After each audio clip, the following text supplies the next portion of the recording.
In modern spiritual conversations, treating God as a cosmic energy field or a universal consciousness usually sounds like the intellectual choice. The alternative is often treated as a primitive caricature, an old man in the sky. Through this modern lens, using personal language for God, giving him a name, emotions, or a voice, is dismissed as an anthropomorphic projection. It is framed as a psychological crutch that a mature spirituality should outgrow. But when you examine the actual historical source material, the biblical text aggressively resists this modern impersonal framing.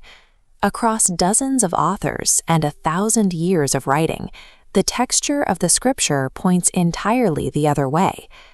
This raises a critical question about the text itself. Are these personal descriptions just useful metaphors layered over an impersonal force, or are they the literal foundation of God's actual existence? To find the answer, we have to set aside our modern philosophical biases and look at the cumulative evidence inside the ancient texts. The foundational moment of God's self-disclosure to Israel happens at the burning bush. Moses asks God for his identity, and God does not reply with, "I am the power behind everything."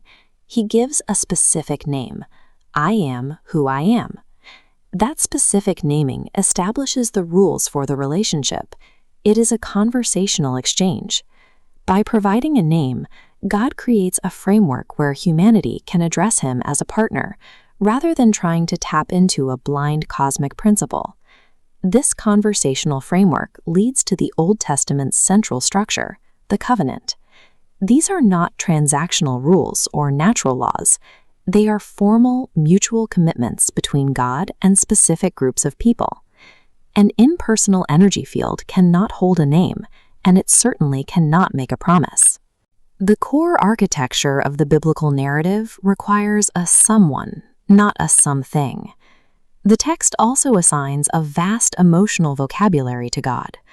Across multiple genres, God is described as grieving over a broken creation, expressing moral anger at injustice, and showing the compassion of a parent to a child. It is tempting to write these off as human writers projecting their own feelings onto the divine, but these emotions are tightly integrated into the text's core theology. The biblical writers frequently warn against projecting human limitations onto God, yet they consistently maintain this distinct emotional profile. Even more critically, this God speaks.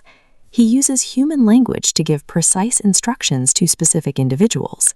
He tells stories, issues warnings, and makes calls. If you strip away the emotional responses and the communication, you don't uncover a sophisticated philosophical deity beneath it all. You erase the actual God the text is describing. There is a philosophical problem with a single, undifferentiated creator. Before any universe existed, how could a solitary being possess love or personality if there was nothing and no one else to interact with? The Christian concept of the Trinity answers this. If God is Father, Son, and Spirit, he eternally existed as an active relationship of mutual love. Therefore, God's personality wasn't developed in reaction to making humans. Being relational is his eternal reality. That internal relationship eventually goes public in the incarnation. The God who is personal in the abstract localizes into a specific human face and history in first-century Palestine.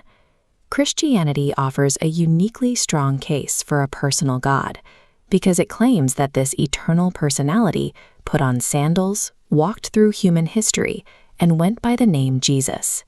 Viewing the text as a manual for an impersonal force creates immediate friction with the details we've seen. An abstract principle doesn't engage in dialogue, enter into covenants, or walk through history with a human name. In this relational framework, prayer takes on a specific direction. It functions as an actual address. You aren't vibrating to match a cosmic frequency. You're speaking to someone who responds to being called by name. Worship also operates within the logic of a relationship. It is an expression of loyalty to a specific person, rather than a ritual performance designed to satisfy a cosmic law. During times of suffering, a personal God offers an empathetic presence. The biblical claim is that human pain is heard by a God who carried a cross, making the encounter deeply personal rather than cold and mechanical. Even the view of death is reframed. Instead of a disillusion into the universe, the text points toward a meeting. The end of a life is an encounter with the person who created it. We see exactly what this looks like on the morning of the resurrection. Mary Magdalene stands weeping at the tomb, unable to recognize the person standing right behind her.